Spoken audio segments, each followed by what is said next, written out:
Freedom Day is a national observance that was signed into law in 1948 by Harry Truman, but its genesis goes way back till right after the Civil War.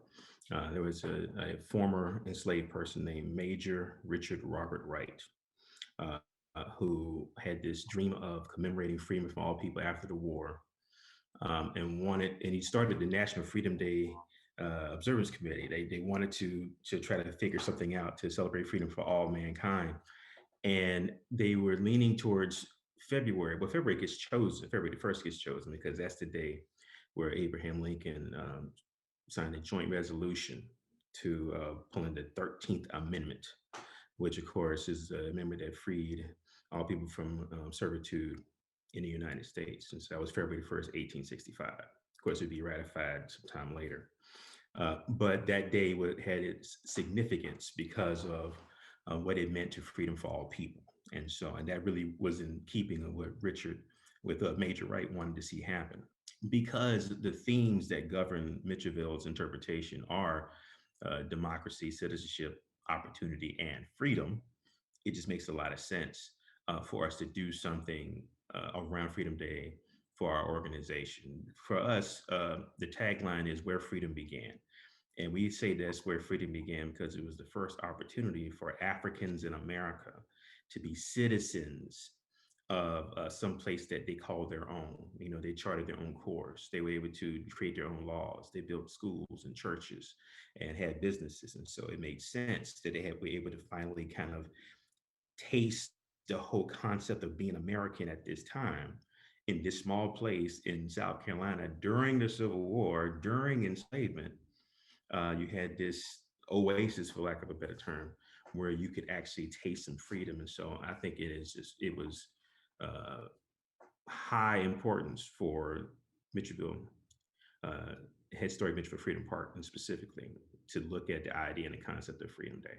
It just fits with everything we're doing. We would love for people to understand that Mitchellville was a cornerstone point in getting people in this region in the South to understand that these folks of African descent could be self-sufficient. They could take care of themselves. It wasn't this idea of just throwing these people out here that had no kind of skills and they had to figure this whole thing out, which they kind of did have to figure it out because there's no template for what happens after you left enslavement. But Mitchellville does not really get included into the Port Royal experiment history, that happened in Beaufort County. But for us, it was the biggest and probably the best example of what these communities could look like. For our calculus, we think Mitchellville would have been the template for all freedmen towns going forward in the South had Reconstruction not being allowed to fail. And so we want people, when they hear about Mitchellville, they can see that the willpower and determination of folks who go from being property to owning property, and the sea change that happens when something like that takes place. The fact that they were creating their own law system, the fact that this was the site of the first mandatory school system in the state of South Carolina. All kids between the age of 6 to 15 had to go to school because they also understood that real freedom was up here, right? When they had opportunity, they flourished. They created a citizenship situation. There was democracy because they voted on all the things that would happen in the town. And at its height, you had about 3,000 people in this town, about 500 homes. And when it ended, those people left with the skills.